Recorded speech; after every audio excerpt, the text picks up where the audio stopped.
11월 22일 화요일 날마다 주기로입니다. 오늘 본문은 사무엘하 3장 22절부터 30절까지 말씀입니다. 사울의 군대 장관이었던 아브넬은 사울의 아들 이스보셋을 왕으로 추대했습니다. 그런데 왕의 첩을 취하는 그 사건으로 이스보셋과 대립하게 되면서 그를 배신하고 유다로 내려와 다윗 편에 합류하게 됩니다. 아브넬이 다녀갔다는 소식을 다윗의 군사령관 요압이 듣게 되었습니다. 1번부터 보시면 아브넬의 소식을 들은 요압은 다윗에게 무엇이라고 말합니까? 24절부터 보면 요압이 왕에게 나아가 이르되 어찌하심이니까 아브넬이 왕에게 나아왔거늘 어찌하여 그를 보내 잘 가게 하셨나이까? 왕도 아시려니와 넬의 아들 아브넬이 온 것은 왕을 속임이라.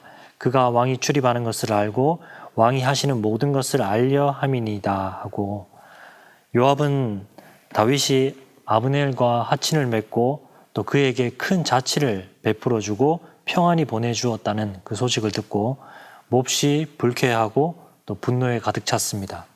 이것은 말도 안 되는 일이라고 생각했습니다.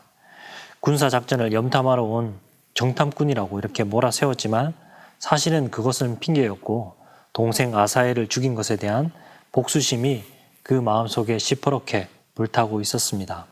2번 보시면 요압이 다윗 모르게 헤브론에서 행한 일은 무엇입니까? 26절부터 보시면 이에 요압이 다윗에게 나와 전령들을 보내 아브넬을 쫓아가게 하였더니 시라 우물가에서 그를 데리고 돌아왔으나 다윗은 알지 못하였더라. 아브넬이 헤브론으로 돌아오매 요압이 더불어 조용히 말하는 듯이 그를 데리고 성문 안으로 들어가 거기서 배를 찔러 죽이니 이는 자기의 동생 아사엘의 피로 말미암음이더라. 다윗은 이 요압의 강력한 반발을 어느 정도 예상하고 있었습니다. 그래서 별다른 말은 하지 않았고 12지파가 이제 하나의 강력한 나라가 되기 위해서 개인의 어떤 원한들은 접어두고 서로 단결하고 통합을 해야 된다라고 이렇게 강조를 했을 것입니다. 그러나 분노한 요압은 가만히 있을 수가 없었습니다. 다윗 몰래 이 아브넬을 죽이기 위한 그 작전을 펼칩니다. 요압은 급히 아브넬을 뒤따라가서 시라 우물가에서 만나서 그를 헤브론으로 데리고 옵니다. 요압은 어떤 기이한 용무가 있는 것처럼 그렇게 아브넬을 성문 안으로 데리고 갔습니다. 다윗 왕의 융숭한 그런 대접을 받았던 터라 마음을 푹 놓고 있었던 그 아브넬은 전혀 눈치를 채지 못하였고 요압을 따라 들어갔습니다. 정중하게 이런저런 대화를 시도하는 척하며 요압은 호시탐탐 기회를 노리다가 준비한 칼로 무방비 상태에 있었던 그 아브넬의 배를 깊이 찔러버리게 되었던 것입니다. 3번 보시면 요압이 아브넬을 죽인 소식에 대해 다윗은 어떻게 말합니까? 28절 보면 그 후에 다윗이 듣고 이르되 넬의 아들 아브넬의 피에 대하여 나와 내 나라는 여호와 앞에 영원히 무죄하니 그 죄가 요압의 머리와 그의 아버지의 온 집으로 돌아갈지어다. 모든 자초지정을 알게 된 다윗은 비통해하면서 크게 분노하며 또 낙담했습니다. 그리고 아브넬을 살해한 요압을 향해서 저주를 퍼붓습니다. 4번 보시면 요압이 아브넬을 죽인 이유와 그의 행동에서 잘못된 점은 무엇인지 묵상해 봅시다. 다윗이 먼저 요압에게 이 미래의 어떤 역할에 대해서 어떤 약속이라도 해주었으면 어땠을까라는 생각이 들었습니다. 아브넬과 또 요압의 이 관계를 알고 있었던 다윗인데 그런 부분들을 좀 살피고 또 서로 중재하고 앞으로 화평과 연합을 증진할 수 있는 그런 어떤 장치들을 마련하고 화평을 맺었으면 어떠했을까라는 생각도 듭니다.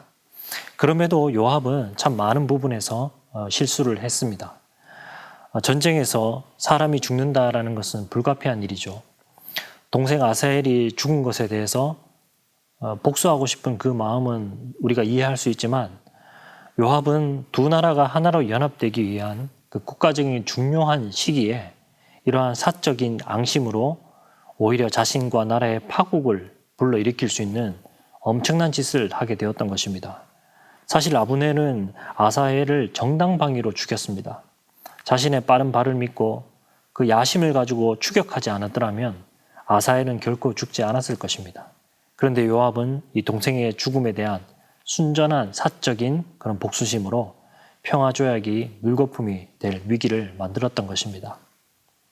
또한 요압은 이 도피성인 헤브론에서 아브넬을 죽였습니다.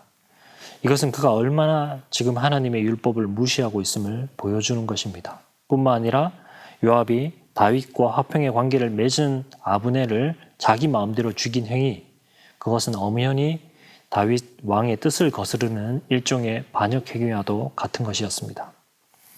요압은 분명 다윗의 충신이었고 또 나라를 위한 그 공이 있지만 그 사적인 감정으로 인해서 결정적인 순간에 이 모든 일들을 그르치게 만들어버렸습니다.